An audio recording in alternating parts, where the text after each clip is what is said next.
Yo, how's it? Welcome to another episode of Raiders Gonna Rate. I've got the real Ryan with me. The other Ryan, OG, will be along shortly. Lots to get to. We're not going to do the standard 3 up, 3 down today because after a 6-0 win, I don't really know how you do 3 down. So instead, we're going to talk a little bit about the players that we thought had the best matches. We've each got a man of the match to discuss as well. We'll probably hit most of the guys that actually got a shirt and actually got some playing time. Not all, but I dare say most. And it'll be good to get Ryan's thoughts on everything since he wasn't with us on Tuesday. Yeah. But yeah, all that coming straight up. The other Ryan will be here in a minute. We'll get to it.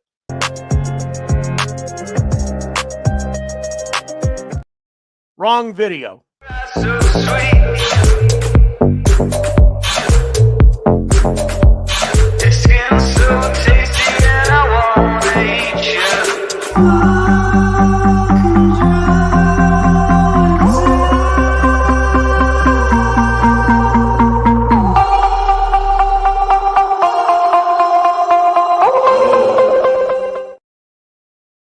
Yeah. Technical difficulties behind the scenes there. Hit the wrong video. Whoa. One of these days I'll actually get professional with this and it'll be good. So what's up, man? How are you? I'm good. I'm good. I've been reflecting off of Project 12 and just really happy about the turnout. We were so worried about scoring goals and when are we going to actually, take our chances and how much are we going to get, all this XG without scoring. So I really wanted to just think about, because this was the 4 games that I knew were important. I knew we had to win all of them. And now looking back on how we've played, considering the injuries and everything, is awesome. So I feel good. I feel good. I really do. Yeah, I have not seen one lick of any negativity. Yeah. After a 6, I mean, it just, I don't know. How could you? How could there be anything negative after that when 5 different players score a goal for you? 5. Yeah, it was 5. Yeah. 4. 4. I'm sorry. 4. Yeah. I'm all right. I was gonna say I didn't remember, but I knew Saka had 2, so I was like, well, no, 5. Yeah, 5 players. Oh yeah, Declan you're right. Rice. Yeah, Declan Rice, Saka had 2, Trossard, Saliba, Gabriel. And Gabriel, yeah, you're right. Yeah. So we're gonna wait for the OG to get in before we actually discuss some, the player stuff and whatnot, because I don't want to have to kind of go back and start over. Makes sense. But just give me your overall thoughts on everything from Saturday. Anything that jumped out at you. I mean, obviously, 6 goals, 4 in the first half. It's kind of like, let me ask you this. So we debated a little bit at the beginning of the show on Tuesday. I said it looked like West Ham were just uninterested. They were a bit on the front foot to start the game, but then I feel like we just kind of turned that switch on. We got our feet under us. And then we get the first goal from Saliba, and that just the wind just came out of their sails. I feel like we just sucked out their soul at that point. West Ham, uninterested, us dominating them and just beating them off the pitch, a little bit of both. What say you? Yeah, I think if you could call it that, it almost felt like a reverse trap game, right? Like this would be the letdown spot. Right. After you get the big win against Liverpool, and the spirits are riding high, and this is maybe a game you would overlook if it was anyone else but West Ham, because they've beaten us twice this year. I feel like we've outplayed them, but just didn't get the result. So I felt that I think it was good that we played West Ham instead of Bournemouth or something like that, a team that we maybe would overlook, that we're better than, but it's a game that we should win. But I think we had something for West Ham because, the last 2 games, and I knew we would be up for it. And I mean, you can't let West Ham do the double on you when you're trying to win a title. You know what I mean? Right.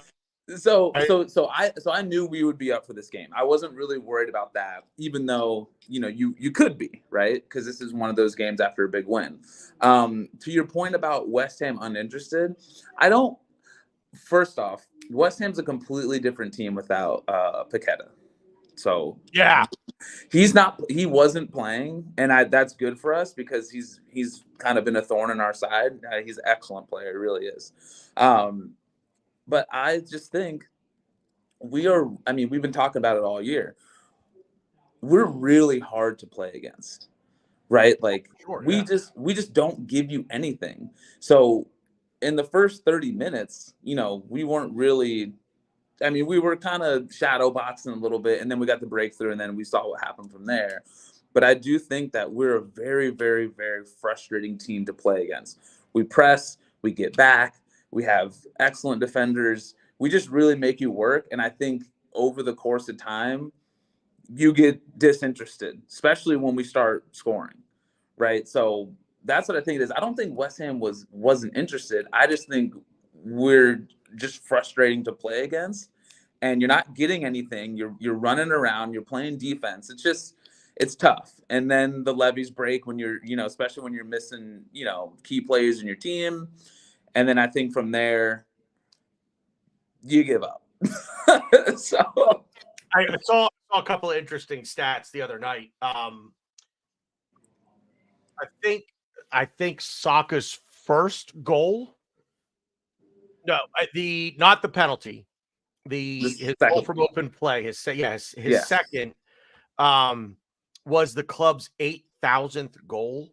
I think Trossard got the 8,000. I think was Trossard. Did Trossard? I think it was. I think it was. Yeah. So I know I'm going to get this wrong, and I've looked for it and I can't find it anywhere. But I saw on the 8,000th goal, every player on the pitch for us, including David Raya, touched the ball in the build up to that goal. Wow, that's incredible. Maybe the goal was Saka's goal was his. Well, that was his 50th. Yes. Goal. Or goal involvement. Goal.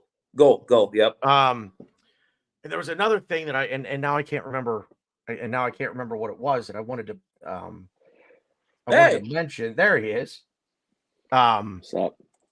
Now I'm sitting here. I'm like racking my brain. Like what was it about that goal that made it special? And I can't. And now I'm drawing a complete blank on where my head was going with this. I don't know. What's up, OG? What's up? Are you all right? Did the gerbil come out, or are you still working on that? Yeah, I backed that.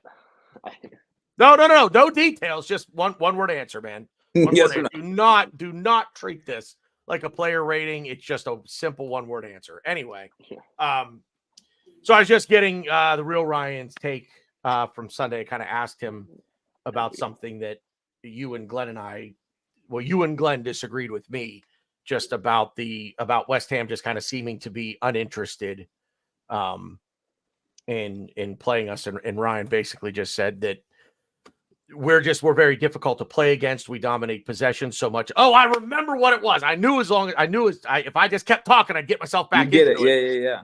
The Saka goal. Before the Saka goal, West Ham kicked off and had one pass. Their pass was kicking the ball, was restarting play, and hoofing the ball long. And that was it. And then they got scored on. They got scored on. Maybe it was after Saka's goal. It was Declan Rice's goal. Oh, okay. That's what it was. It was after Saka's goal. It was Declan Rice's goal because they were 2:17 apart or something like that. Yeah. 2.5 minutes, we'll call it. They had one pass, and it was, other than restarting play, they had one pass between two Arsenal goals. That was it. And that was an amazing stat for me to see. And I was just like, and again, it's not that the uninterested is probably not a great word to use, but they just didn't, to me, have the. They just played with no energy, and I guess as you're saying, Ryan, the way that we play can just zap that energy from you. Do either of you watch What We Do in the Shadows? Dude, it's so. I was just watching a clip of. I already forgot his name. My favorite character on the show. Just his like accent. Is it Yeah. it's I love Nandor the Laszlo. Relentless. Oh, is it Laszlo? I like Laszlo. Well, I'm a Laszlo guy. I was gonna compare us to Colin Robinson, who's the energy vampire on What We Do in the Shadows, where we just suck the energy out of the team, and maybe New York City. You know, Anyways, so maybe that's what we did to West Ham. It just killed their will to even want to try to come back on us. Like you guys know how it goes. You guys played sports growing up. Like this has happened to me before playing soccer growing up. Like you play against a team and you're just like, we're not winning this game. Like, you know what I mean? You can tell in the first 20 minutes, like, yeah, and then eventually the goals start coming and you get your brains beaten in, and that's what happened. Like it just, I don't think they gave up. It's just like we're not beating them. Like we're just too good. I like what you said, kind of right when you started off, the reverse trap game. Right. Because the trap game would have been Crystal Palace. Crystal Palace? No. Forest. Nottingham Forest. Before Liverpool. Right before Liverpool. Right. Where you kind of overlook them and you're looking ahead. I kind of like the trap on the other side, the reverse trap, however you want to put it. Like and that's been our thing. That's kind of been the one sticking point with us over the past few seasons is we'll get that big win. And I'm going to look it up because I'm going to get OG in here in a minute. We played City, beat them 1-0, but then we had a break. Right. We came back and it was a dud. I want to say it was a dud. I don't think we lost, and I don't remember who the next match was against. I'm fairly certain that it was not a win for us. But then this happened last year. I think if we looked at last year, the couple games leading up to City, I think we were horrible. Both times we played them. I think if we look back, I think if you look at the 2 or 3 games before we played City, I'm not gonna say it was on our mind that early, but I feel like we did not play well and had maybe lost some of those games leading up to about to play City. I mean, we've done that for a few years now. It's been like a thing we've had. So, case in point, before the City match, we went to Lens in the Champions League, and I won't call it a dud, but we're far better than that team, and we lost 2-1. Right. OG, you've maintained, and I believe this, that was one of those games that no matter who the away team was, they probably weren't going to win that. That home crowd was just so fired up to have that game. Come back, beat City, then we get 2 weeks off. The next game was Chelsea at the Bridge. And we played horrible the first half. And we played absolutely horrible in the first half of that game. Horrible. So there it is. But yeah, this was one, and I've been looking at this, and this is just a thing I do in my own head, and I don't know, I kind of hope maybe that the players kind of think this way a little bit too, but this was a revenge game. Mm-hmm. Like you said, Ryan, you don't want to let them do the double over you in a season that you're gonna challenge for the league title. And I've got a few. Go ahead. A revenge game dating back to last year, because when we drew to them last year, that started the tailspin. Yep. So we definitely owed them one. We owed them one. Yeah. Or 6. Yeah. Or 6. Yeah. So, all right, boys. Let's get into the Ryan OG real quick. Do you anything you want to add on the topic? I mean, like I say, it's mostly kind of what we hit on Tuesday, but I wanted to get Ryan's. I wanted to get Ryan's take on it. I kind of alluded to it when we beat. Who did we beat? Forest. I think, was it Forest or Palace? I don't remember. That we like to just slowly strangle teams, and I think Ryan hit it perfectly too. And he was just like, "Yeah, we zapped their energy." And it's like, yeah, I I think it came a lot quicker for us in the West Ham game because I think we were a little quicker in our, I don't know, like our suffocation method. But it's when the ball goes in the net, you're gonna see us play like this. You're gonna see 5-0, 6-0. It's just But no, that was good. That was good. Good. Good. I was like, goodly said. Well said. About the energy. Goodly said. That's what we did. Yeah. No. I mean, legitly. Said. Do you, when you have like frozen meat in the freezer, when you set it out on the counter, you're going to use it? Are you thawing it or are you unthawing it? I'm thawing it. You're thawing it. You're thawing it. Oh. You're saying goodly. A buddy of mine, his wife, whenever she sits meat out to thaw, she's like, "Yeah, I'm gonna unthaw some steaks for dinner tonight." Like, are you gonna freeze them? Is that? Wait, yeah. Anyway, sorry. The goodly thing is what put that in my head. OG.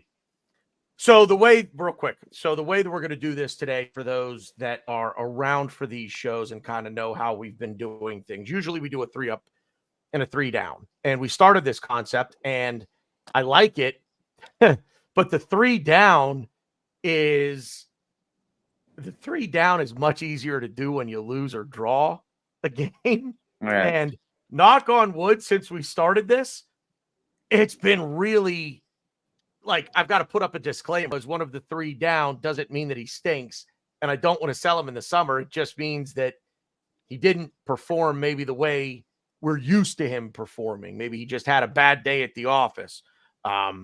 Today we're not doing that because there's just no possible way to criticize anybody who was wearing a neon green. What color are they even calling the shirt? I heard somebody say yellow.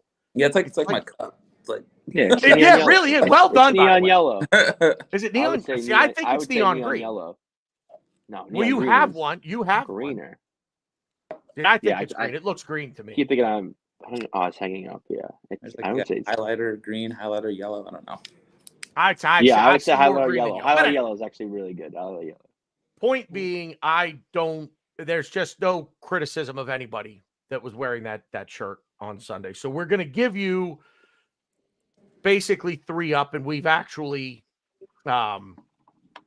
we have all of the names that we're going to use, but then we're also going to give you a man of the match. Nice thing is we all chose someone different for man of the match. Cool. OG and I have one name in our 3 up that it's probably a little bit more of an under the radar kind of thing. We want to give this guy some props, and recognize him. But I think it's also good too, because it'll help us, expand a little bit and talk about a few more players than just I think there's an obvious probably 3 or 4 that we could do for all of this. I mean, there's 3 that we all agree on in one way, shape, or form. So, but OG, are you still there? It's definitely okay. It's definitely yellow. Oh, I don't know, man. See, I see green. I don't know. I see yellow. I see more of like a Mo. That's like that. Got on. I love that. Got on and got a shot. Yeah. This is definitely Wait. Real quick, since he brought it up, because I didn't even think about this, but shout out Mo El Neni, because we are the official Arsenal YouTube show, podcast, whatever you want to say, of Mohamed El Neni. He has not actually endorsed us, but we are just kind of self-endorsing ourselves as the official show of Mohamed El Neni, my Egyptian king. We love Mo. We are friends of Mo El Neni, and as I have said numerous times, CM Punk is a Paul Heyman guy. I'm a Mo El Neni guy, and I know OG is too. That's my dude. Anyway, we literally just lost every viewer that we had. Everybody was like, "Are you kidding me?" They're done. They're out. Anyway, OG, start us off with one of your non-man of the match 3-up players. Okay, so I will probably hold on, let me pull up. 'Cause I know what I said to you. I just want to make sure I have it right. Okay. I will go with Senor Declan Rice just because this is his former team. He played well though. He was everywhere. I mean, I almost didn't want to pick him because it's like kind of annoying how good he is, and it's annoying how he's just good every match. And I feel like picking him is like kind of like a cop out. But 2 assists and a wonder goal, an amazing shot on net. I don't know who was it. It was Odegaard and someone else. I don't know if they purposely It was fucked up Trossard. and Declan came and got it. But fantastic shot. But yeah, I mean, he was everywhere in midfield. He was controlling everything in that middle of the pitch, everything in like the half third, and 2 assists, a goal. I don't know what else to say. He's amazing, and it's annoying how good he is because kind of makes shows repetitive sometimes. Just waxing on and on about Declan Rice, but I want to give West Ham a blank check after the game. But he was awesome. So good. Real What? right, just so good. That was Yeah, it. I mean, I can Just so good, just so good. Yeah. It's like the scene in Wedding Crashers when they're at dinner. So good. So So yeah, good. I'll touch on Declan. Obviously, he was one of mine too, and I felt like if I didn't go first or whatever, he would have gotten picked. But so I started watching the games a little bit more closely. Started looking at some stats and whatever. So we got 66 to 71 passing, 4 chances created, 17 to 19 passes into the attacking third.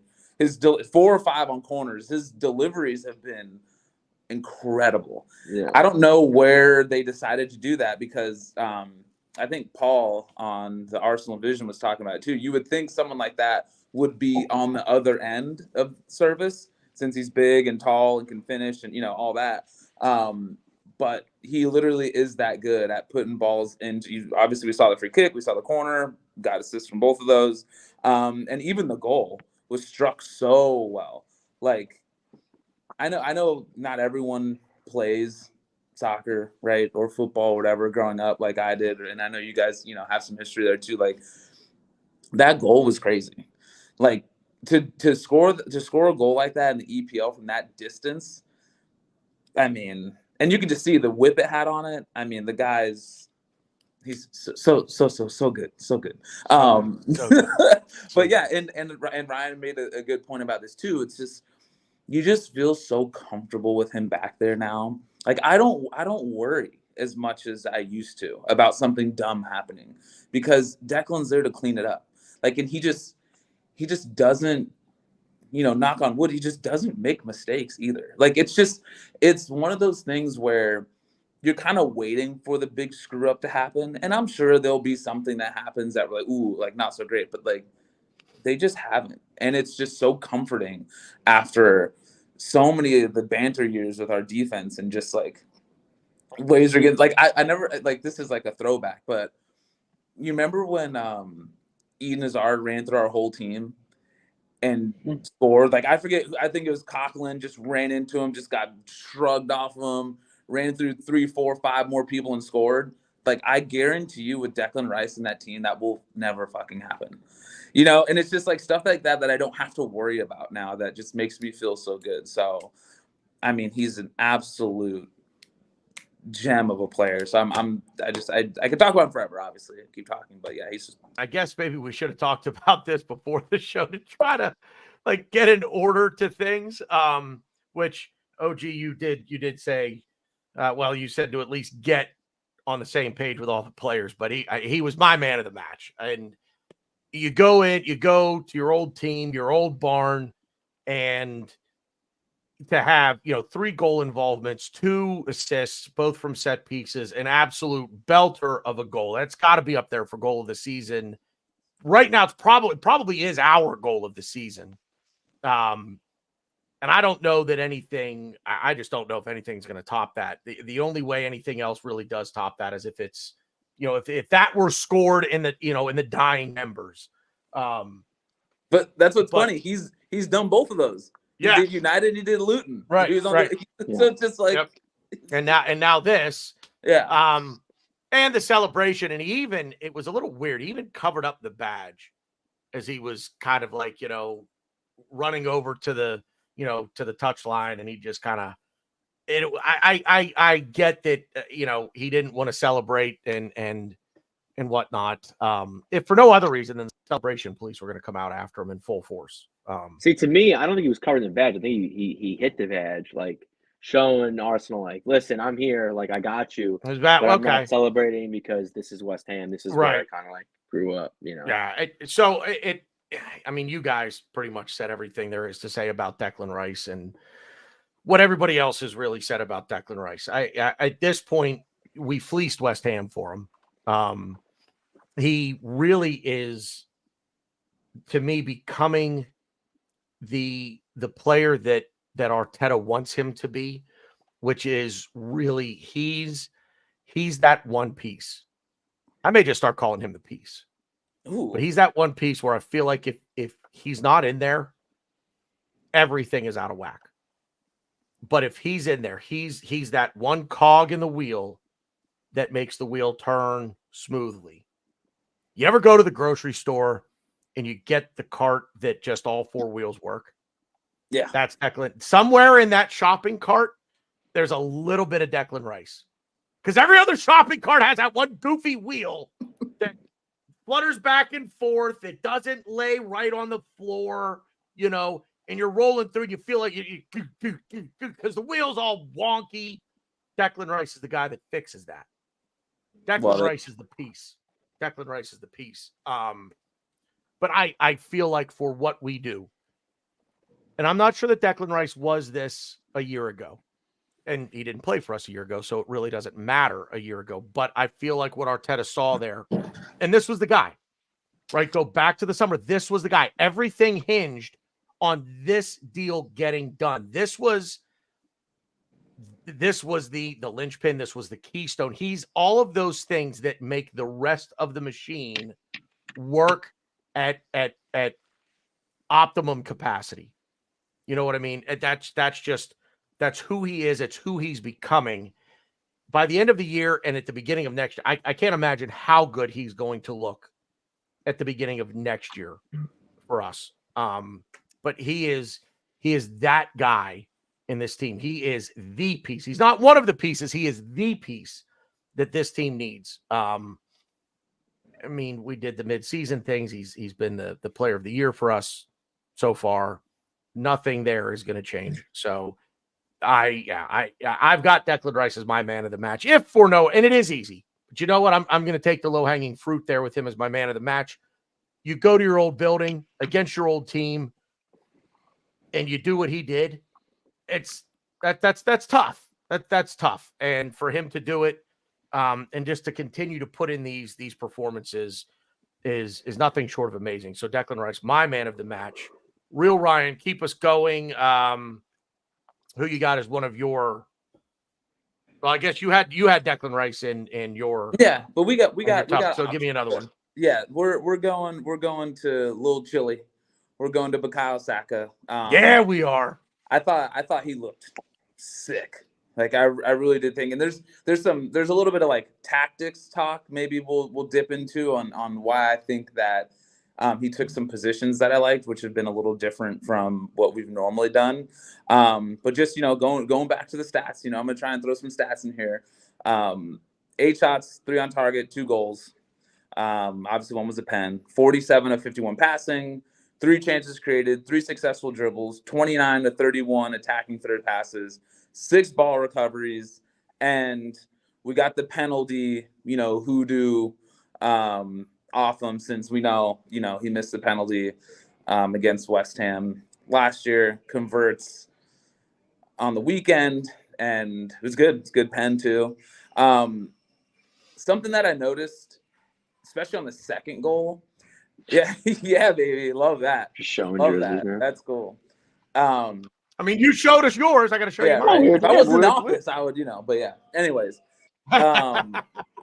so the second goal, I noticed that this is a larger conversation because we inverted Ben White, which is obviously different because Kivior, isn't as comfortable doing that, what Zinchenko does. So we invert Ben White. But what I noticed is Saka was taking some more central positions, which I thought was really cool. So, how we talked about, where everything is just so choreographed and everything's the same. It's, we're putting Saka out wide and then they double him up and then we're just like around the horseshoe. I thought with the health of Ben White, now that he's overlapping again and some other things that we did, he overlapped and inverted, which is crazy. But we had Bukayo taking up some central positions. So that's why I really love that second goal, because I love where he received the ball, turned, juke, and just smashed left foot near side. Just a wonderful, wonderful goal. So he looks good, he looks healthy. And we talked about this maybe 2 podcasts ago.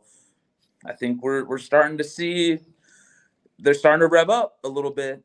So yeah, we got the goals today from him, and I think he just looked good and healthy and strong. And I think he's got a little bit of his burst back too. Looks a little bit quicker. So yeah, great, big time up. Yeah, everything with Bukayo Saka, this Dubai trip, this little mid-season break that we had, really seems to have done a lot. This entire team a world of good, but there are certain players that I think have really benefited from it and are really, really kind of starting to turn it on. And he's one of them. And it's one of those things I saw. I don't know if it was last night, the night before.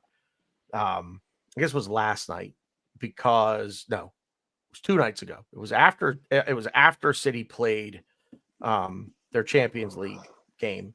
And I want to say Rio Ferdinand was talking about Phil Foden being world class and Bukayo Saka not being world class. And I saw some things out there like, is Bukayo Saka world class? And I don't want anybody to hate me for this. I stopped short of calling him world class right now. He's right on the cusp of it. And we may actually be watching the progression from that next tier, the very top of that next tier below world class, to him taking that step that's going to jump him into that conversation where we're talking about, okay, let's start going through the players in the world that are the world class players. Your world starting 11, and he's starting to make his argument to be included in that group. And everything that you just said, Ryan, from Sunday. Yeah. His goal from open play, the second goal that I've watched that back repeatedly. The Declan Rice goal, of course, but when he's on it and he's feeling it, you can tell he's feeling it. Right now, he's feeling it. Mm-hmm. Everything is clicking for him right now. And you love to see it, because that's the player that I think everybody kind of looks at like, okay, well, he's everybody's favorite player. But if he has a bad game, nobody wants to talk about it. Right. It's like, oh, we can't know, that's off limits. We can't criticize him. But he gets going like this, and it's really good to see. And you hope that this rubs off on everybody around him. So, because I feel like he is that player in this side that is going to be excuse the comparison, but going to be the Michael Jordan that just grabs everybody by the scruff of the neck and pulls that. Even if they don't want to go, he's going to pull them to the promised land one way or the other. I feel like he has that in him. But yeah, he's obviously one of my 3 ups. So there's another one that we agree on. OG, what you got? Yeah, he was my man of the match. 2 goals. He was cutting through that low block like it was nothing. When they tried to go to a low block, he was just, I don't know, the positions he was taking, the space that he was making for other players to get into. West Ham planned their formation and system against him. They put a right back in Ben Johnson to play left wing just to stop Saka. And the fact that he not only beat Ben Johnson had a terrible game, but he scored 2 goals. He was cutting into the middle. He was making it look easy getting to their defense. And that second goal, the second goal was just, he just did what he wanted, and no one was going to stop him. I think that alone, to me, just the fact that West Ham tried to plan specifically against Bukayo Saka, and we still hung 6, and Saka scored 2. I mean, to me, it's a no-brainer. He's man of the match. Yeah, I mean, just an overall good performance. The only thing I will say, and to me, something like this would be, I guess, in a game like this, would be a reason to maybe give him a down. But he's my man of the match. But he's got to work on his headers, man. He missed like 2 very, very easy headers that I was like, Woody, like, just let the ball hit your head and it's going in. I think it might have been before we even scored the first goal. It was like, dude, just let it hit your head and go in. And somehow he like tilted to the side and it went up. I don't know, but he needs to practice headers. That's all I know, because he was getting into such good positions and it just wasn't falling for him off his head. So, but yeah, no, he was phenomenal. I mean, it's my man of the match for sure. Yeah, can you guys still hear me? Because I'm frozen again. I'm going to go until I'm not. Well, we've gotten 2 man of the match players out of the way here. I'm going to go with my under the radar guy, and that's Jakub Kiwior. And he didn't have an overly, I'll say, noticeable game, but I'm including him in this because after I can't remember who it was that we played. He came on and I'll say conceded a goal. I don't remember it off the top of my head. Anyway, there's a lot of talk about Jakub Kiwior not really fitting what we're going to do here. And I just, the last 2 games, coming on for Zinchenko at halftime against Liverpool, everything that he did, the minutes that he played on Sunday at West Ham, here's a guy that really is at the bottom of the depth chart in terms of fullback. When everybody's healthy, he's the last guy that's going to get in. And I just don't think he put a foot wrong on Sunday. And it's just one of those for me to basically just give him a little bit of credit for stepping in probably what is a bit of a difficult situation with injuries. He doesn't get a lot of playing time usually, but being ready to answer the bell and putting in a performance and not putting a foot wrong, I want to give him credit for that. And there's a little bit of bias there because of some comments that I made at the beginning of the season and a prediction that I have floating out there in the ether. I will not back down from it. In terms of the fact that I said it, I don't think it'll happen now, but he's a player that we brought in and we brought him in for depth. It's like, kind of a know your role thing. And he has, and I think he's played very well in these last 2 games where he's gotten a chance, and he may very well get another chance on Saturday at Burnley, depending on where things with Tomiyasu stand. So for me, Jakub Kiwior, I want to give him a little bit of credit. I want to big him up a little bit. So that's I'll leave that out there. If you guys have anything to add, great. If not, we can move on. That's up to you guys.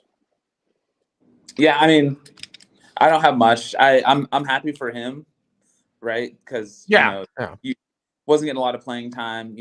He's got an own goal, on his CV. I felt he just he's playing a little bit out of position. I'm glad that we are making his job easier. It looks like. I think Arteta's like, hey, like, this is what I want you to do. Don't worry about the inverting thing. Don't worry about, you can still take the positions, but he's not going to be building a play, So I like that he's in the team, and just, you never know what can happen. So we need another confident body that's ready to step in if needed. So for that reason alone, good. Yeah. OG, you got anything you want to No, I mean, I think, he's playing well. The reason why I didn't have him in my up is because I think, regardless, I think with Tomiyasu's fit and healthy and back, I think Tomiyasu's going to play instead of Oh, Zinchenko. absolutely. Yeah. So that's my reason why I didn't give him an up. But yeah, I mean, he played well. I saw a little bit, saw him do a little bit of inverting, but his inverting was more of just playing center back. In certain possessions where Saliba was up too far or Gabriel was kind of drifting to the right a little bit and pushing up because we were all over them in the attacking third.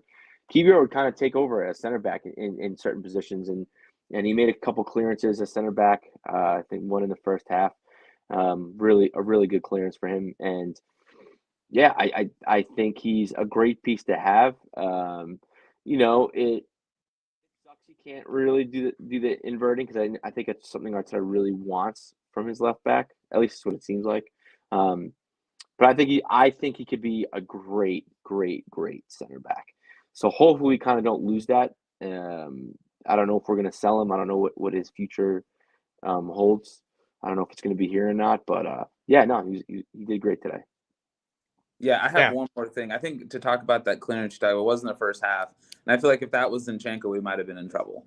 Because I think the ball gets cut into the middle there, and I think it was Kudus just trying to cut across him, and he gets his body in the way and kicks it out for a corner. But I think if Zinni's in there, we might be singing a different tune potentially on that ball. So good. That was a good clearance. Yeah. OG, who you got up next? Yeah, so you went a little unorthodox. I'll go the same. One of my ups is Ethan Nwaneri. He didn't play a full game, but I think just the chatter after the game about how the players in the back were whispering for him to come on, kind of pushing Arteta to bring him in. And apparently a big force behind that was Jorginho, who is, rumors he's been training with him, not necessarily privately, but he's been kind of helping him out and kind of taking him under his wing. It's just big for him. And it was a dead game, but I think the players backing him, the players wanting him to play and come on, I think speaks volumes for him as a person on and off the pitch. And it's good to see. It's good to see the club wanting to bring academy players on. It's good to see, the players wanting to, integrate with the young players because, they're coming and they're getting older. They're going to be making their way either, out on loan, being sold or in the team. And we're going to need players to step up. And Ethan Nwaneri is a player that could definitely step up for us. He's someone that could play the 8, he could play the 10. Yeah, I mean, it's just it's good to see that we have talent coming through, that we don't have to really necessarily buy. But yeah, I'm just happy for him. The fact that the players were just were egging Arteta to bring him on. I mean, it shows great chemistry within the club and they trust him. The players trust him. So, yeah, that's why he's one of my ups. Yeah, I like that. I thought he was good. I thought he came on and had some great touches, and he looked comfortable out there. Which is, I mean, gosh, he's 16, right? Or he's just turned 17. It's about to be 17 either this week, next week. Yeah, and I really like that how Odegaard was letting him build play, right? So Odegaard was trying to give him the ball in some positions and trying to let him, build some play, which I thought was pretty cool. I mean, I think he's excellent. I mean, for being so young, I mean, it's just like you feel like the sky's the limit, right? So I thought that's cool. That's a good shout. I enjoyed watching it. I'm glad that he got on. It was like one of those things where it was literally got the 6 goals, got the shutout, everyone that we love scored, and then we got the youth in. So Arteta got a 10 out of 10 in terms of everything that our fans wanted. So I thought that was pretty cool. Yeah, like OG said, it's nice to have somebody that's coming through the academy, a young player that you feel like is going to get a chance somewhere, down the road. Is going to get a big chance here, and you don't have to go out and spend money to try to to try to find that player. I don't know how many more games he gets where he'll get a shirt this season, but it is nice to see. And from what I saw, and I get very excited seeing some of these players come on, especially in moments like this, because it's no pressure, right? Well, you don't have to worry about anything. Go out there, have a good kickabout, and have fun with it. And he almost scored. He had a couple of nice opportunities where, he made some nice things happen and he almost scored. And I like seeing that. So the no pressure, just go out and have fun, man. But get some mileage on your tires in the big boy league. You got your big boy pants on, so off we go. But yeah, very nice to see. And I I kind of had a feeling OG was gonna pull that card today. But I'm glad that he did, because I want to see somebody like that as well. It's a good conversation to have. With some of these young guys that are going to come through, that are going to get a chance. I will say if there was one thing that I was disappointed, I really wanted to see Ruel Walters come on and get a run out in this game. Unfortunately, Arteta chose Cedric, so I'm going to give Arteta the only down of the day for not picking Ruel Walters to come on in that situation and chose Cedric instead. But it sucks to say. I just think Cedric's ahead of Walters on the depth chart. So yeah, I don't think in that case they may need it might be crazy. It might take a few injuries to happen, but he's a break glass in case of emergency. We might need him. Well, So now that you gotta give Cedric the minutes. Now that I think about it, we talk about low guy on the depth chart, low guy on the totem pole here. I said it's Kivior at fullback. It's not. It's probably Cedric. Cedric's the bottom of that depth chart. He's the break glass in case of emergency. So, what else we got here? Real Ryan, what do you got? What do you got left? I got my man Leo Trossard. I've always liked him, but I'm really starting to like this role and the switching that him and Kai Havertz have been doing. Yes. I thought it's been really cool to watch. I've really been trying to look at the game differently. And everyone's guilty of ball watching a little bit. And he didn't have I'm over here doing stats for everyone. He didn't really have any crazy stats that like jumped off the page, but the positions that he was taking up, and I think what he offers in the left 8 position is really cool. What we can do with that. Also, too, with that right side being inverted with Ben White, I noticed that when Ben White would go on overlap, he would shift over a little bit to that side, so that way we weren't like undermanned when Ben White would do the overlap. So I thought just the tactics and the way he's being used is really cool. And God, I think it was Pete from LeGrove was saying that, is he our best finisher? And I thought about him, like, he fucking might be, because the goals that he scores, like he has, and the fact that he can do it with the left and the right, he's so good and he's so useful. And I feel like there's gonna be some big games potentially in the Champions League where he's gonna be he's gonna score a very, very, very important goal. He just feels like that guy that will do it. And I'm so happy we got him.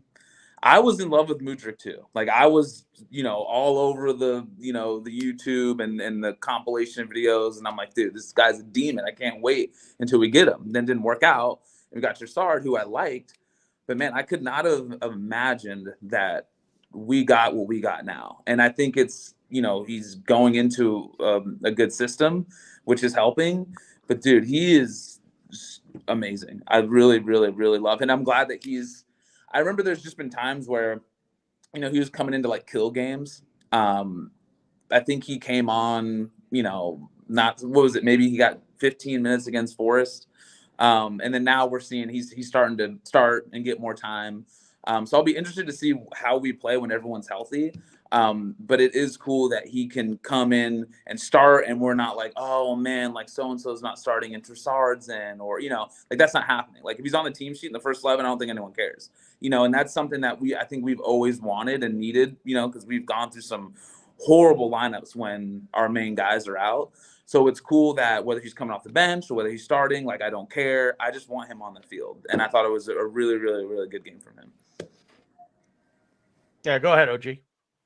I mean, he kind of hit everything I was going to say. Just his ability to switch, I think, is awesome. His ability to adapt to any position is awesome.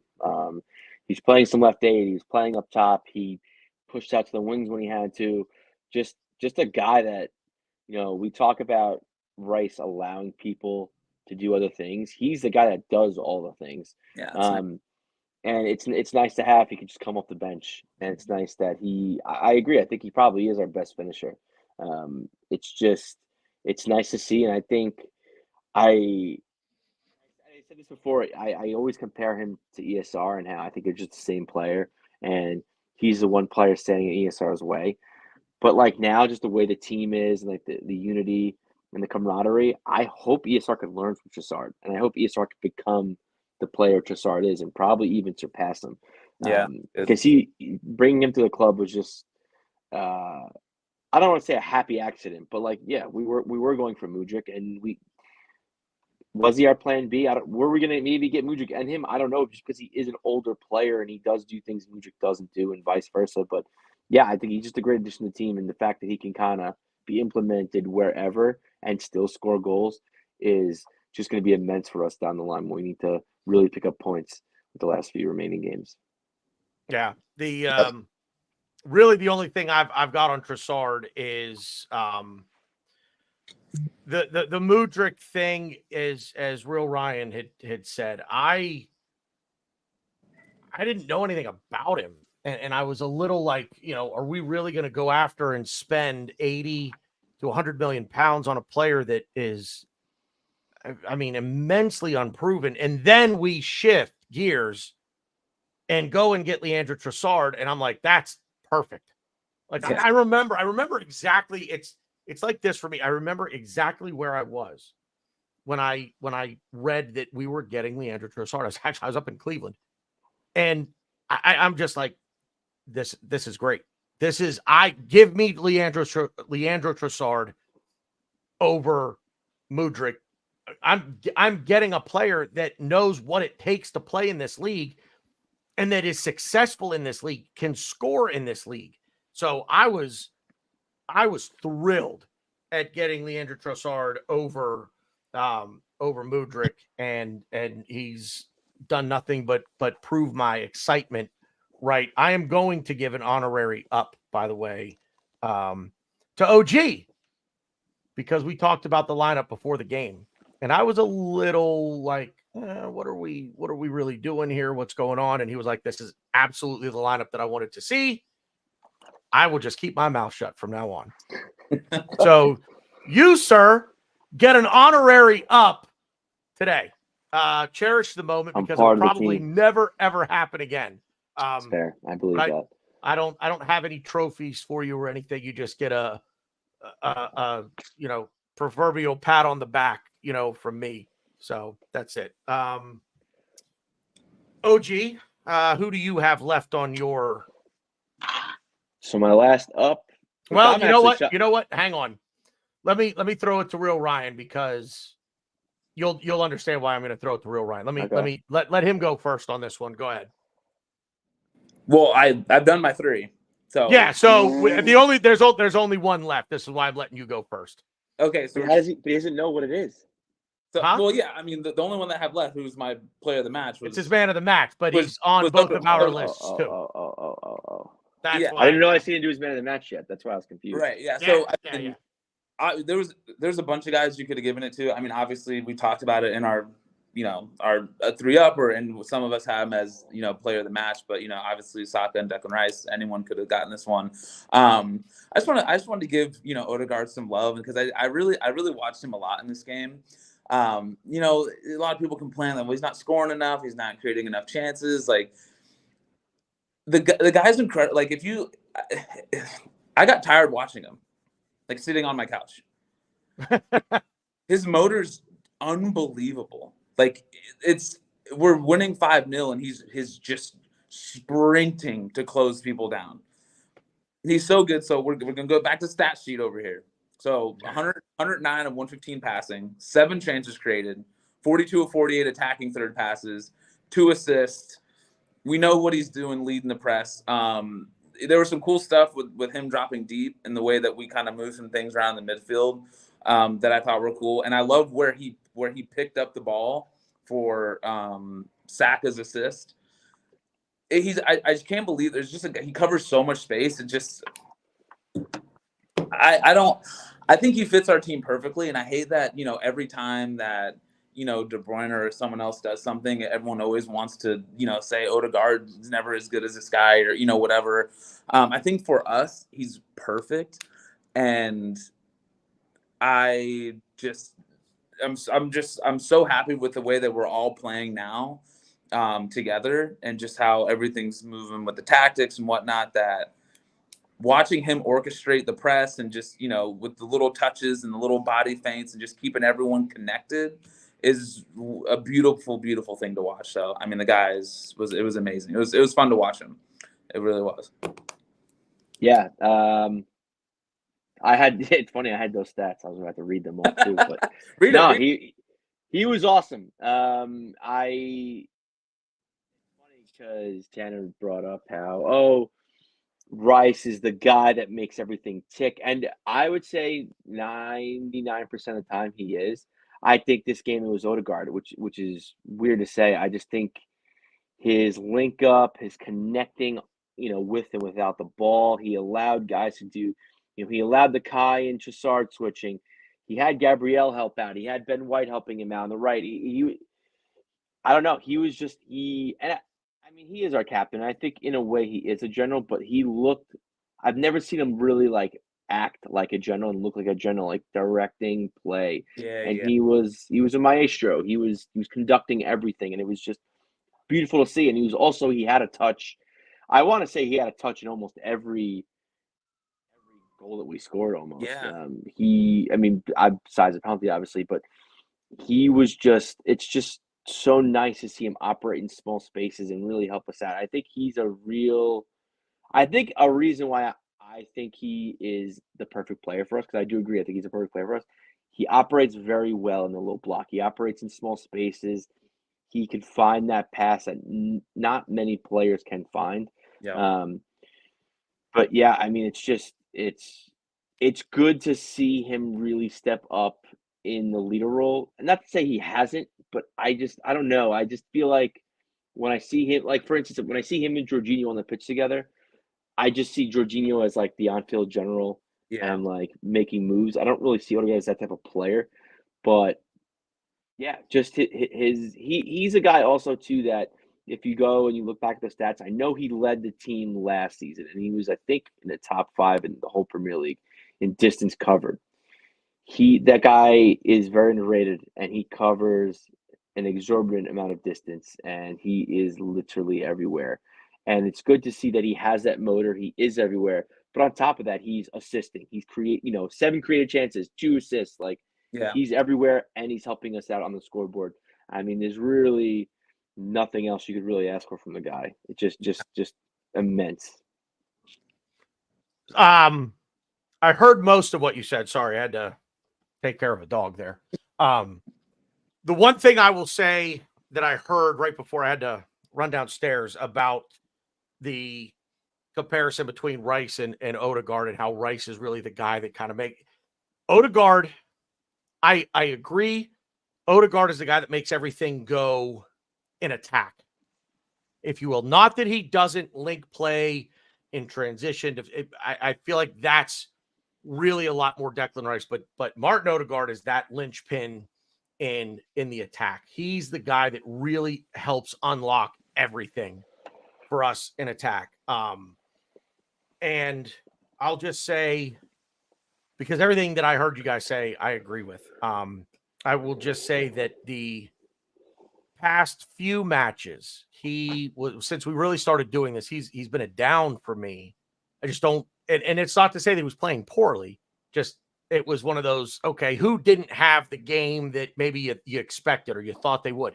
He was one of them. After Sunday, it's like, okay, we back up, baby. We back. And that was Martin Odegaard, because I like what you said, Real Ryan, like yeah, you're watching him and I'm just like, I'm sitting there watching him, I'm like, oxygen. I'm tired watching him work. Crazy. So and he has been everything that we have wanted in that position and then some. He's not the traditional number 10 playmaker with the vision, the assist. That's not all he does. He has it. but that's not the only part of his game. He's the best presser that we have. I don't know that we have a better presser than him. I mean, he just runs at the ball, and I love seeing it. I love seeing that from him because it's like, don't let them have time.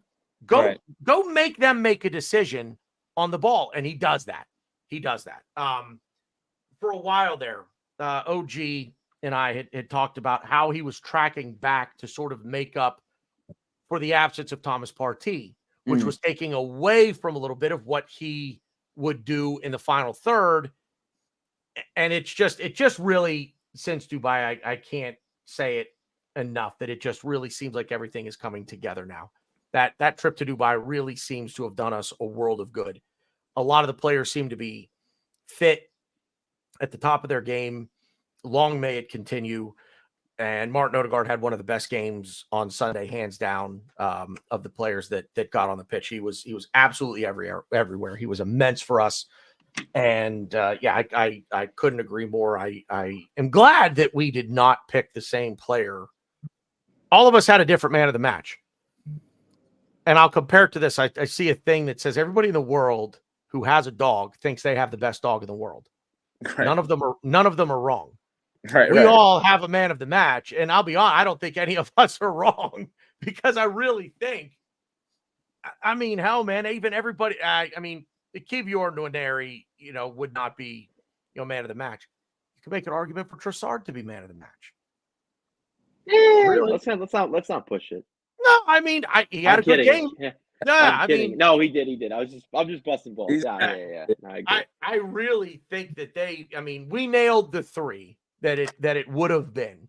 And we didn't even talk. None of us brought up any of neither of Saliba or Gabriel.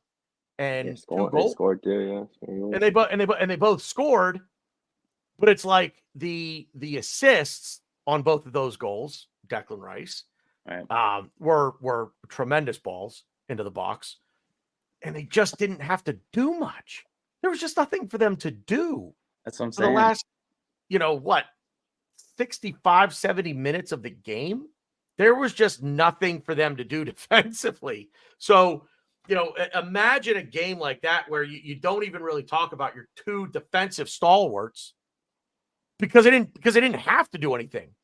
You're going to give them if we're going to mention them, we're going to mention them because of the goals that they scored, which were both fantastic goals, by the way. I don't want to take anything away from the goals, both great, and that's a lovely thing to see too, isn't it, boys? To see these goals coming from these set pieces like this now. Oh my gosh, yes, Nicholas Jover. Yeah, right. Let's go. Hey, if he's going to stand in the technical area during set pieces, off you go.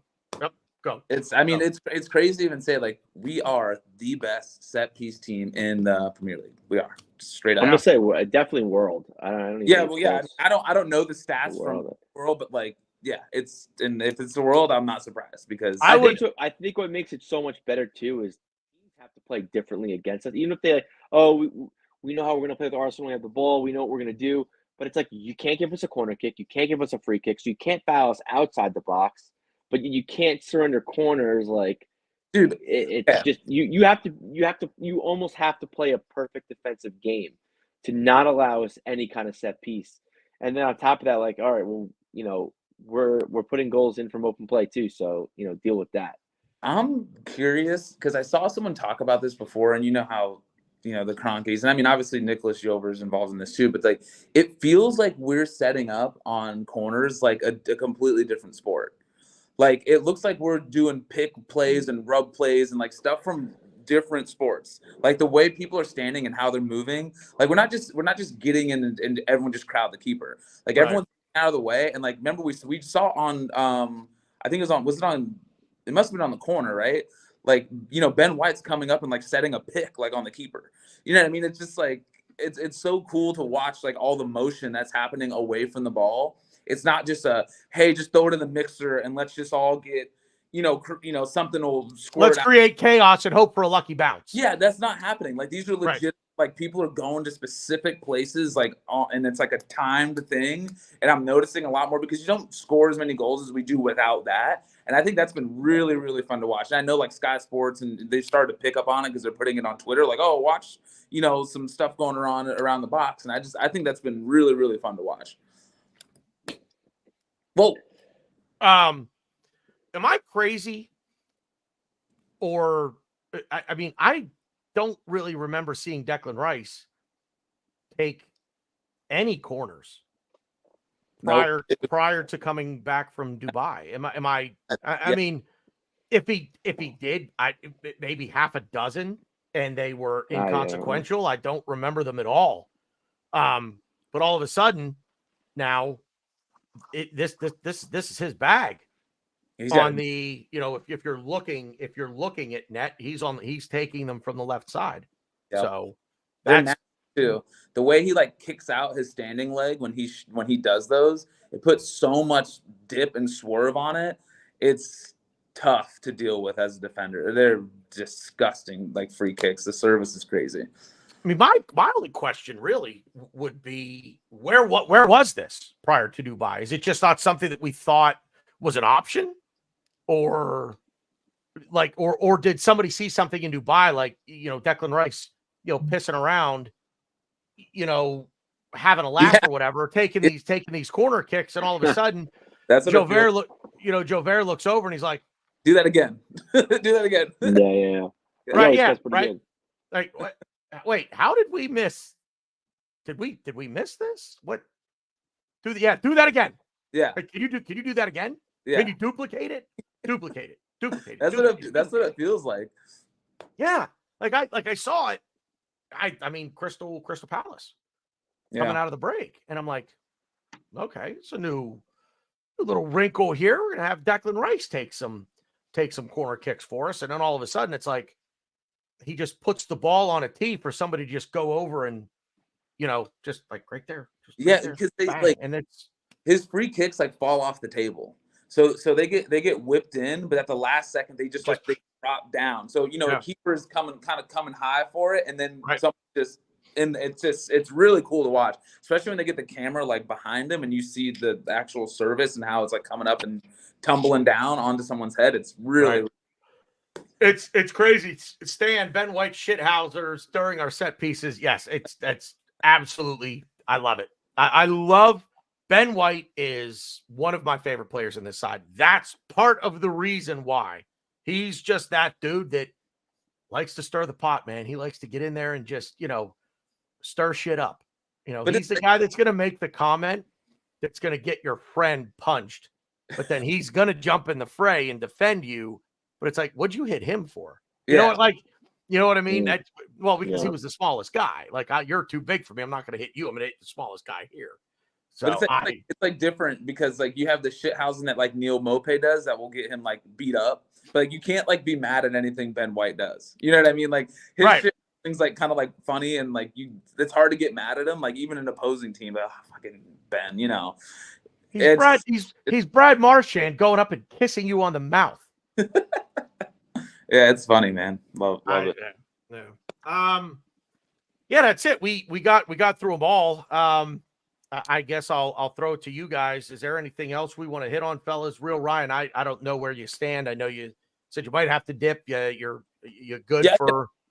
I'm good. This is so the reason why like last time I had to run out of here. Like sometimes these little offices get reserved for interviews or whatever. So I talked to recruiting beforehand at work. So I think I'm good for a little bit longer. So. Hey, I've got my own thing to do in one of these little offices. So you guys figure it out. Broom closet, something, I don't care.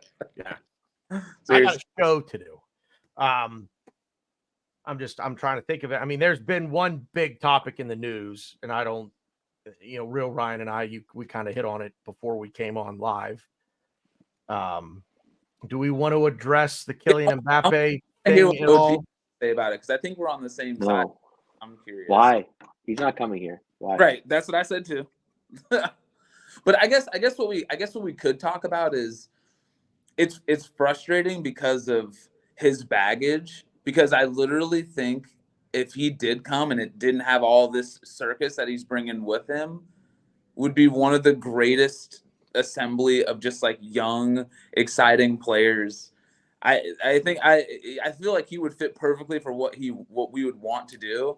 I know it's a complete pipe dream, but it sucks that we can't even imagine that it would happen because we know it's not. But well, here's the thing: if it can't happen because of wages, if it's not going to happen at Madrid, where's it going to happen? Barcelona can't do it. no, it's only Madrid. It was only City, but if they're not willing to go there because the rumor is he's unhappy with their offer, and if the offer is short of £1 million a week right. or €1 million a week, if nobody's gonna if he's unhappy with that and he's unwilling to sign whatever it is that they've offered. See, this is where my head now. And you can call it conspiracy theory, you can call it wishful thinking, because I love Kylian Mbappe, Same. the player. I don't like the baggage. I don't like the circus that is going to come with it if it were to happen. But he doesn't want to go to Saudi Arabia. He does not want to go and play where the money is basically backed up to his house in a truck and just dumped. He didn't want to go there. He had the opportunity. PSG gave him the green light last summer to, if that's what you want to do, go. And they were offering him more money than anyone in Europe. They offered him more money than any 3 teams in Europe combined could probably offer him, whether it be through their own financial model or the rules governing, financial fair play, however that extends to the rest of the continent. If he doesn't like their offer, he's going to sign something. So if it's not £1 million, and if Madrid basically say, look, we can go to this number, and I have to think that it's falling well short of that £1 million. That player right now doesn't exist. I don't know that there's a £1 million a week player in the world right now, and I don't know that we're going to see it in the next 5 years. I just don't. It's so crazy to think when you put it in that perspective. But there are NBA players making more than that. Steph Curry makes more than that. Steph Curry signed a $60 million a year contract. Well, he's making more than $1 million a week at that rate, 52 weeks in a year.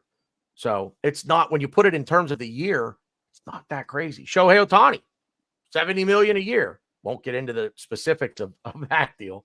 But, I think then, and this has been reported, David Ornstein had it, and they said this on the air yesterday during the Champions League coverage. Kate Abdo brought it up. Shout out Kate Abdo. She's fantastic. I've got a little crush on Kate Abdo. Who doesn't? Get it? But she brings it up, Jamie Carragher, and man, real quick sidebar, I really wish that the Jamie Carragher celebration shit would have happened like this past weekend, just to see how Thierry Henry would have reacted to him. But she brings it up. He's stunned by the news. Michael Richards, Thierry Henry, by the way, said nothing. You didn't hear him say a word. Michael Richards, it's out there. It's, it's a thing, blah, blah, blah. Yep. There's Henry not saying a word. And then he says, what are you looking at me for? Yeah. That's all he said. What are you looking at me for? I saw that clip because she said Liverpool and Carragher was getting all happy. And then she said, and Arsenal. He's like, wait, what? And she's like, look it up. Arsenal too. And he's on his phone. And yeah, I saw that. I mean, it's not happening, but it's fun. My question would be this is, and he has, and this has been out there for a while, that, Thierry Henry is his guy. Yeah. He's in that entourage. He has Mbappe's ear.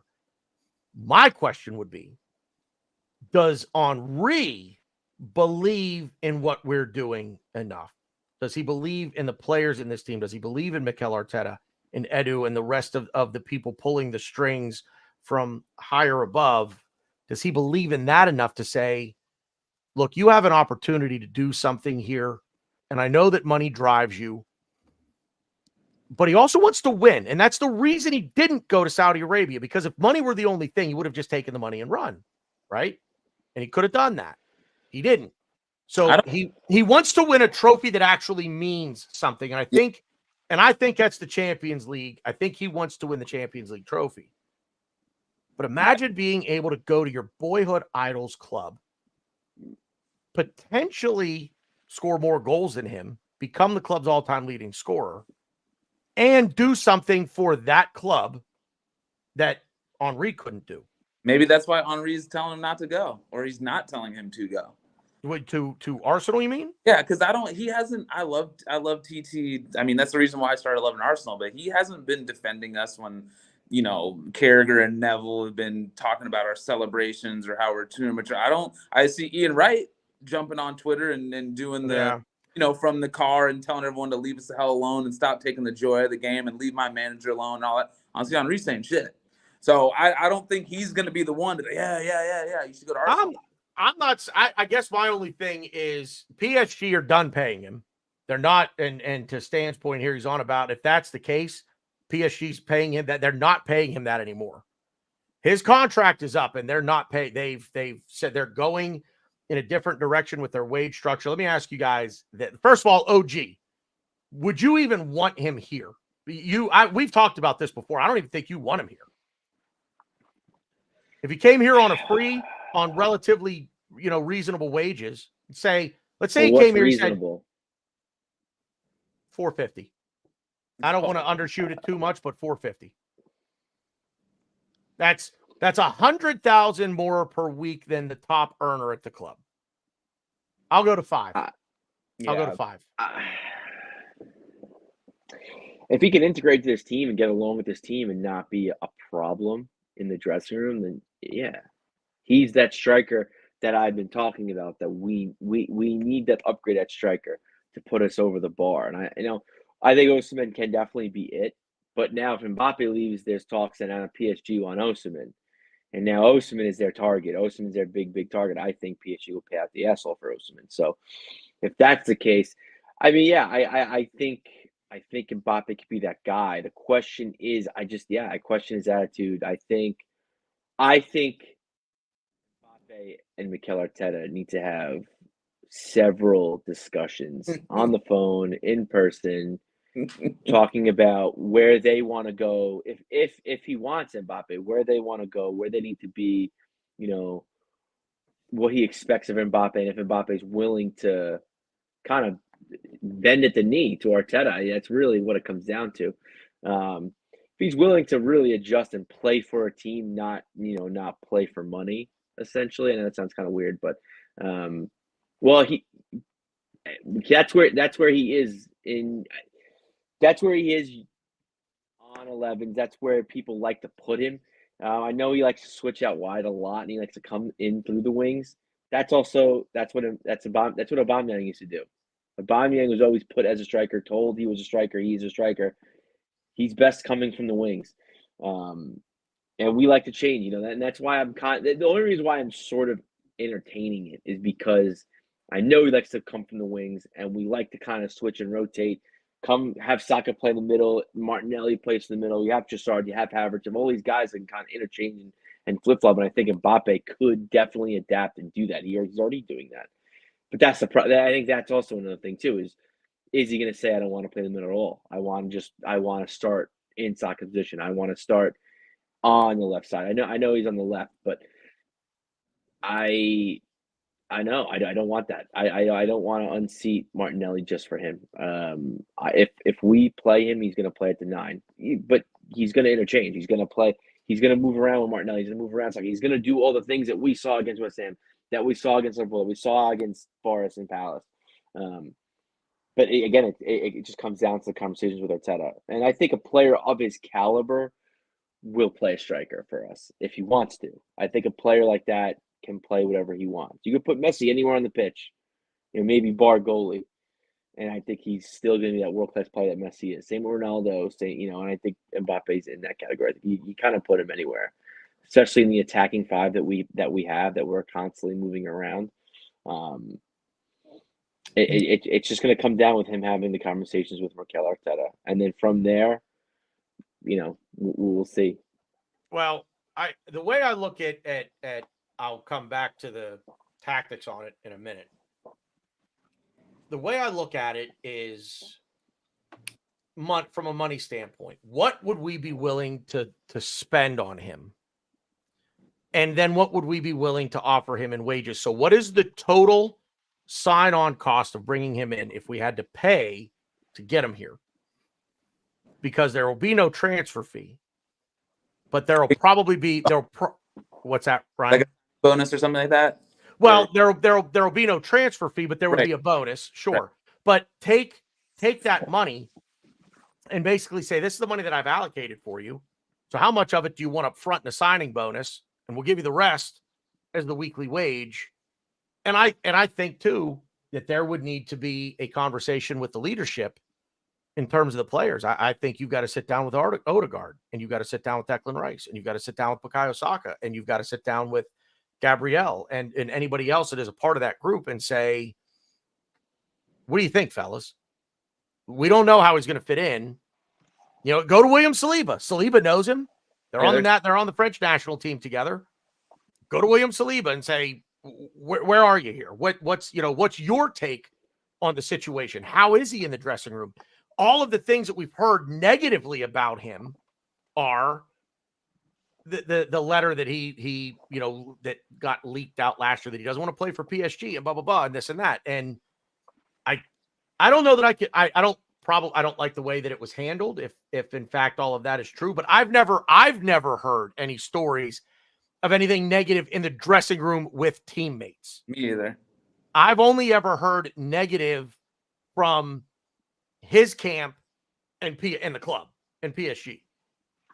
I would look at it, if we were to do this, I would look at it as this is to go dominate the world of football for the next 4 to 5 years. We're going to spend big. Let's go. Let's swing for the fences now. Blow up the wage structure. Let's do it. Let's go see what we can do in the next 5 years. And if we don't get there, he goes. He goes to Madrid. He's 28 years old. At that point, I'd throw in a clause in his contract that, give you a 4-year contract. Option for the 5th. You can exercise, you and you alone can exercise the option. And you go to Madrid. We won't stand in the way of that. Yeah, I if think that's what you want to do. I think that's a good point, because I feel like if he were to come, I think there's got to be some sort of understanding, right? I don't think he's going to come and then want I need to play this position. I need this. I need that. I need this. He has to come into you got to give a little to come into what we've already built. And I think we need to talk about how, and you guys have mentioned it, it's such a more compelling story to go to Arsenal and win the first Champions League ever in our club history, instead of going to get Real Madrid's 12th. Who fucking cares? You know what I mean? Right. It's just you're not even, and it's not even, and it wouldn't even be Madrid's. It wouldn't be the 12th, but the first in a decade. Yeah, it's the first in 15. This is not something they haven't already seen. Now you go to Arsenal and do it. Now that's gonna really to come back to your point. He didn't want to go to Saudi and play for money, because I still think he cares about his legacy. He wants to win. Yeah, and you can't. He wants to get paid. Yeah, he wants to win. You can't be Messi. You can't be Ronaldo if you go kick off to Saudi Arabia and go make $5 million a week, right? It's just not happening, because now it's done. So there's a part of me that he cares about his legacy, and he cares about where he'll be in the world football, generationally as a player. And I think he is talented enough to be, on that, whatever. I know we don't really talk about Mount Rushmores, but he can get there. But he's got to start, winning some leagues that isn't, League Un. We got to get some Champions Leagues. We got to get some Premier Leagues or whatever under your belt. He's got a World Cup, so yeah, that's obviously coupled with the money, because we know that's going to be a factor. But if it does happen, that's going to be the reason why he does it, is we pull on those, heartstrings and be winning at Arsenal is a lot more special than giving Madrid another one, and I don't really even know.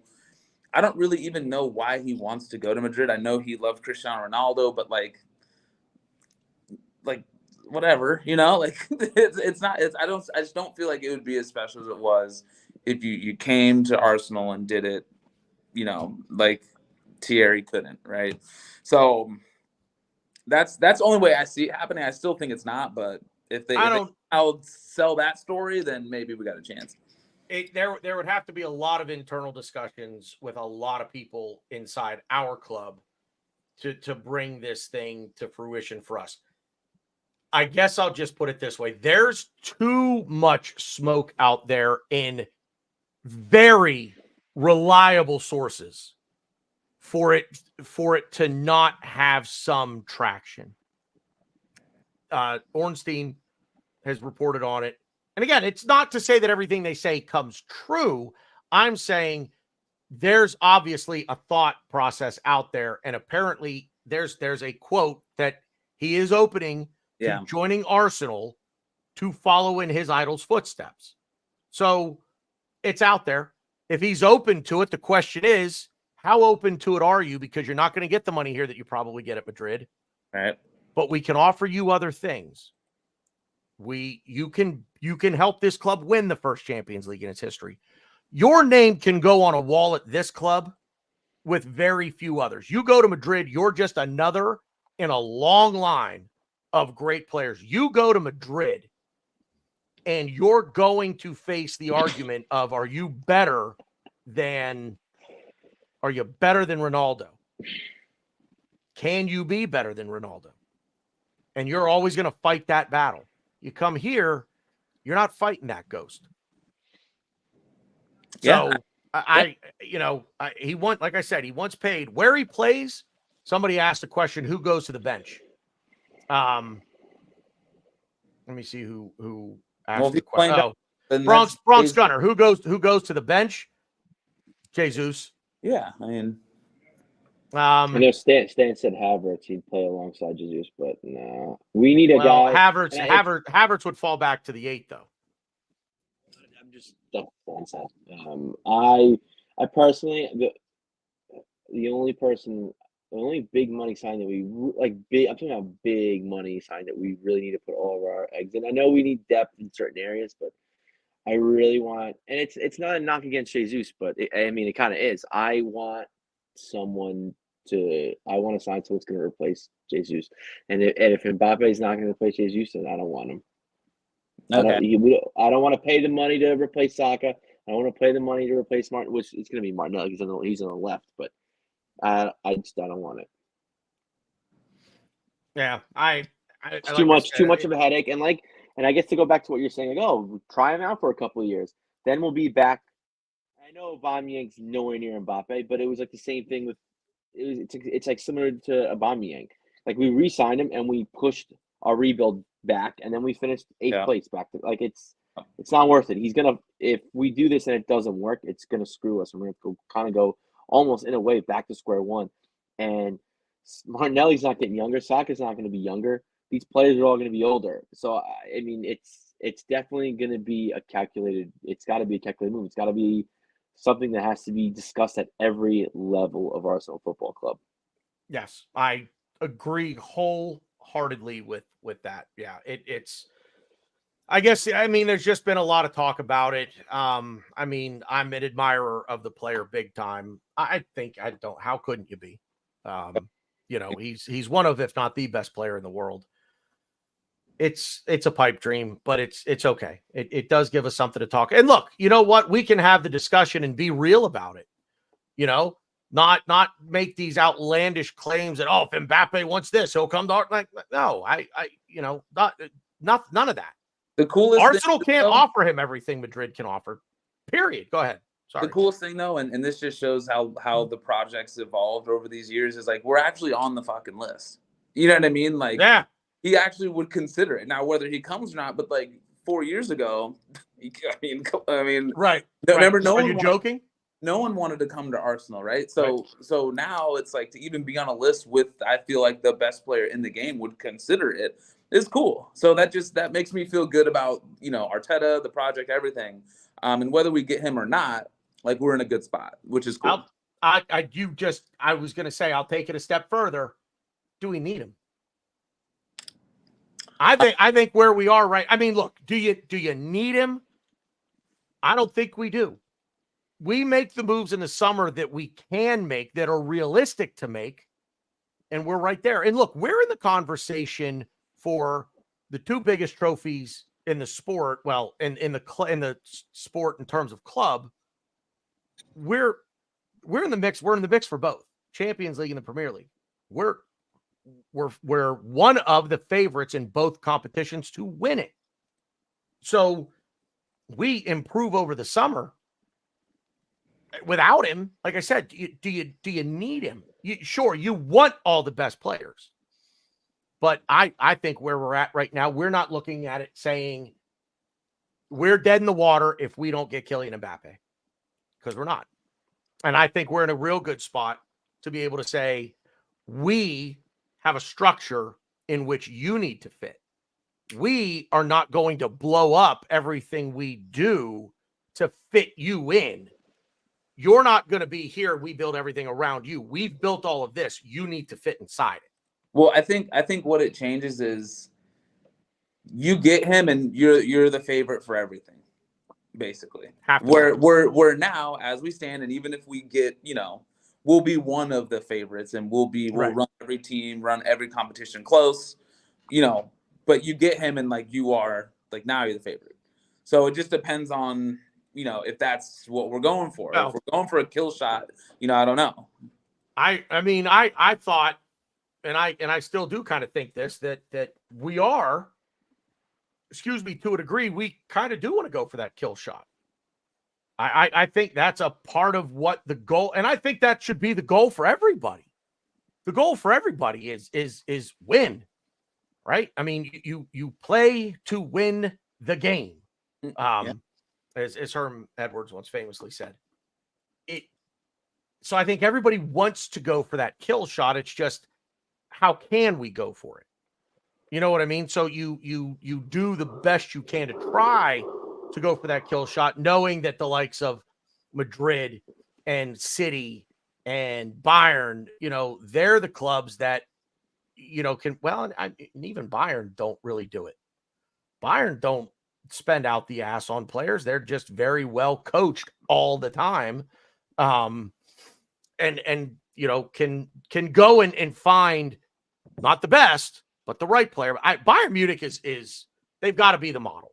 They've got to be the model for how to be one of the best in the world without overspending to do it. So, but I don't know. It's a fun conversation. It's fun to think about. It's also fun to buy yourself a copy of EAFC 24 and go and buy Kylian Mbappe and let him play for Arsenal and see how you do. Or just, scale all the sliders back, put it on semi-pro and score 18,000 goals a game at, I don't know, have at you. So, Real Ryan, I'll give the first final thought to you. Get out of here. Great combo today. I love these ones, because I can go back and sometimes I'll rewatch the games and see what I missed. But yeah, I mean, I don't really have much to end it. I think we covered a lot of cool stuff. We even talked about a little bit of tactics, which I think are an interesting, thing that maybe we don't notice when we're watching the game because we're too tense or whatever. Yeah. But yeah, I mean, we got Burnley at the weekend, and the following, was it Tuesday? We got Porto. Wednesday, I believe, but yeah. Okay, yeah, Wednesday. So yeah, man, I'm looking forward to those games. I'm just excited. I think we're in a really good spot, and I feel comfortable right now, which is good. I don't feel pensive or on edge. Yeah. It doesn't feel like we're on a knife edge because, it's just, if we lost to Liverpool, they had 8-point gap. That's probably title race done. There's a lot of pressure building up on us. So we're kind of we still need to win the games, right? Because we'll still have to chase.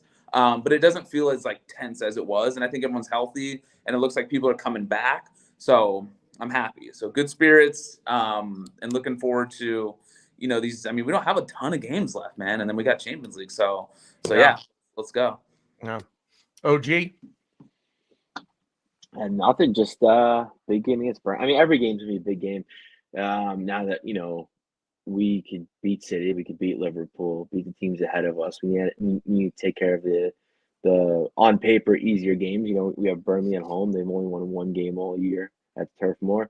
They don't have Vincent Kompany, so we need to just take every advantage we get, really decimate them. Hopefully, bring on the likes of Waneri and Cedric and Eddie and Kedia and rest some of the guys because we have a big game Tuesday in the Champions League that we need to immediately. I think we just need to take control, win comfortably, and not saying we would play scrubs in the return leg against Porto, but I would like to just take care of business in the first game, and the second game we can kind of just manage players, manage levels, and just survive and advance. Yeah, heard that. Yeah, well said, fellas. Good stuff today from both of you guys. This was a fun one to do. I had a lot of fun doing this. A lot of good stuff. Thank you everybody in the chat. Stan the Man is out there. Bronx Gunner, 3-point sniper. Rohit Chowdhury from Bombay, India, jumping in there for us as well. Thank you guys all for being there. If you haven't yet, please drop us a thumbs up on the show. If you haven't already, subscribe to the channel. We'd really appreciate it. We're not far from 1,000. We'd really like to get to that mark as well. If you're watching on replay and you've made it this far, thank you very much. By all means, please leave a comment below the video. Start a conversation there and tell us what you thought. Yeah, we're back. Burnley, Saturday morning, 10 a.m. here on the East Coast. It's just keep winning, man. Just stack wins, stack points, and keep moving forward. So that is it for this week's Raiders Gonna Rate. We'll be back next week with the Loose Cannons in the rating show, where we'll talk we'll talk Burnley, and we'll talk Burnley, and we'll talk Porto from the Champions League. So as always, it has been good footy talk. We'll see you out there.